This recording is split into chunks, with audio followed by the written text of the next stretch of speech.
पाटिल, ठीक ऐसा ही आईना सुप्रीम कोर्ट ने आपको दिखाया था। मालिक की जबान बोलने वाला पिंजरे में बंद तोता। आपके समय पर तो कोलगेट स्कैम में पीएमओ के सेक्रेटरी बैठ रहे थे जांच में। कोल मिनिस्ट्री के सेक्रेटरीज बैठकर पर्चा लिखवा रहे थे, हलफनामा लिखवा रहे थे।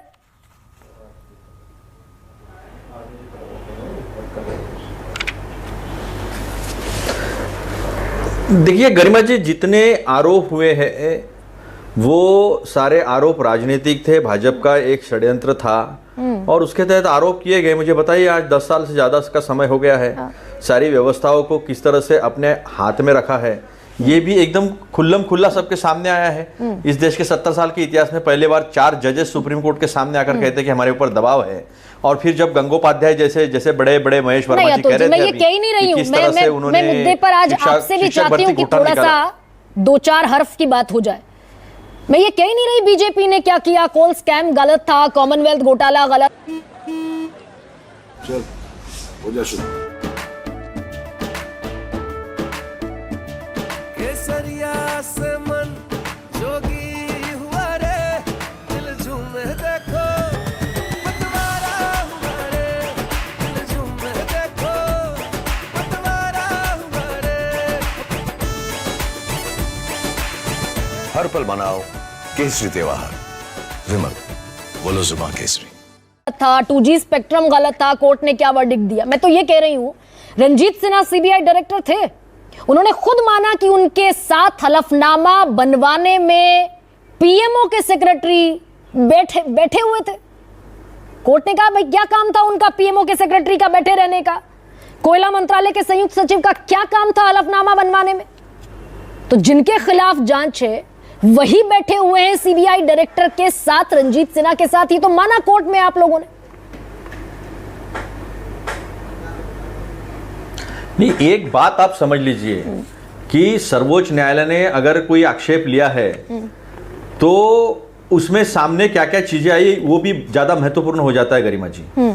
जिस तरह से इन सारी चीजों का इस्तेमाल, चाहे ईडी हो, इनकम टैक्स हो, सीबीआई हो या फिर जुडिशियरी में कुछ गिने चुने जजेस जो हो उनका, जैसे गंगोपाध्याय जी का मैंने डायरेक्टली एग्जांपल लिया कि उन्होंने रिजाइन किया और सीधा चुनाव में आए और उन्होंने सारे निर्णय जो है वो टीएमसी के खिलाफ दिए।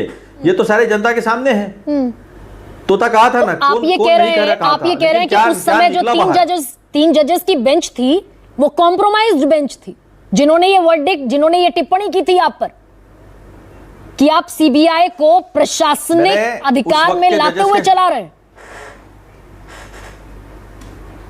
नहीं, देखिए आप, उस वक्त के जजेस के बारे में मैंने कुछ भी नहीं कहा। उस वक्त तो जिस तरह से निर्णय आ रहे थे, जिस तरह से जुडिशरी की टिप्पणियां आ रही थी, हमने ये भी देखा कि हमारे ज़माने में नरसिंह राव जी कोर्ट के सामने खड़े हुए थे।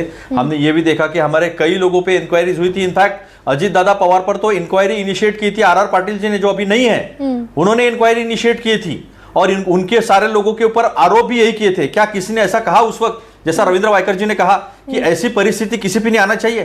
क्या ऐसा कभी हुआ कि इन सारी संस्थाओं का इस्तेमाल किया और वो सारे कांग्रेस में आ गए? क्या कभी ऐसा हुआ कि हमने किसी के ऊपर आरोप किए हैं और आरोप करने के बाद उसको पार्टी में लिए? मैं वो जो रूम आप चाहते हैं, नहीं देखिए, कोर्ट की टिप्पणी, मैं ये चाहती हूं कि वो रूम आज आप न मांगे, वो जो कंफर्ट जोन आप मांग रहे हैं। अतुल जी, मैं बड़ा सीधा सवाल कह रही हूं भाई, अगर 10 साल में हम ये कह रहे हैं कि 10 साल में विपक्षियों के खिलाफ कार्रवाई हुई, ब्लाइंडली हुई, तो आपके समय पर भी सीबीआई और ईडी तो खैर उस वक्त उतनी ताकत में नहीं थी, यही चल रहा था ना अतुल लॉन्डे पाटिल। ये तो कोर्ट ने कहा, आपके सहयोगियों ने कहा, मुलायम सिंह यादव ने कहा, प्रकाश करात ने कहा। देखिए, राजनीतिक टिप्पणियां एक अलग चीज होती है। प्रकाश करात जी ने कहा था, आपने कहा, मुलायम सिंह यादव ने कहा था, एक राजनीतिक टिप्पणियां थी उनकी। कोर्ट ने कहा था, कोर्ट ऐसे वर्डिक्ट कई बार पास करती है, लेकिन रिटर्न जब उन्होंने कोई ऑर्डर पास की है तो ऑर्डर पास करने में वो आया था। ऐसा तो कोर्ट में अभी वाईडी चंद्रचूड़ साहब ने महाराष्ट्र के केस में राज्यपाल के बारे में भी कहा है। उन्होंने तो ऐसे कई सख्त टिप्पणियां जो है कि इस देश में लोकतंत्र है या नहीं है, यहां तक की टिप्पणियां पास की है। तो हमने की ना उन पर चर्चा, अतुल लॉन्डे पाटिल। ऑर्डर में आना ये अलग बात। अगर कोर्ट ने कहा है तो कोर्ट ने अगर कहा तो वो इस देश के संविधान के तहत लोकतंत्र में सबसे ऊपर का वर्ड है, it is the highest word. तो अगर इस समय कोर्ट ने जो कहा हम उस पर मानेंगे, उसको मानेंगे, तो जब 2013 में कहा उसको मानिए अतुल लोंढे पाटिल। देखिए गरिमा जी, हम कोर्ट का सम्मान करते हैं, न्यायालय का सम्मान करते हैं, लेकिन मैं आपको एक और उसके आगे जाकर बात कह रहा हूं कि कोर्ट ने स्ट्रिक्चर पास किया। कोर्ट ने स्ट्रिक्चर ऐसे कई बार कई चीजों पर पास किए हैं। मैं ये कहना चाहता हूं कि क्या सही में इन सारे संस्थाओं का, जांच एजेंसियों का, संवैधानिक संस्थाओं का इस्तेमाल राजनीतिक जिस तरह से हुआ है, विपक्ष को और लोकतंत्र को खत्म करने के लिए इस्तेमाल हुआ है, वैसा कुछ भी हुआ था? हमारे जमाने में हमारे खुद के मंत्रियों को इस्तीफे देने पड़े। मैंने ये कई बार इसका उल्लेख किया है, कई बार मैंने ये बात कही है कि आरोप लगने के बाद कई लोगों को इस्तीफे देने पड़े हैं। अशोक चव्हाण जी को मुख्यमंत्री पद से इस्तीफे देने अटॉर्नी पड़े। जनरल ने माना, सुप्रीम कोर्ट में सॉलिसिटर जनरल ने माना कि पीएमओ सेक्रेटरी, कोल मिनिस्ट्री के जॉइंट सेक्रेटरी वो हलफनामा तैयार करवा रहे थे बैठकर, जिसमें कोलगेट स्कैम की रिपोर्ट अटॉर्नी जनरल को, सॉलिसिटर जनरल को सुप्रीम कोर्ट में दाखिल करनी थी। तो ये चल रहा है।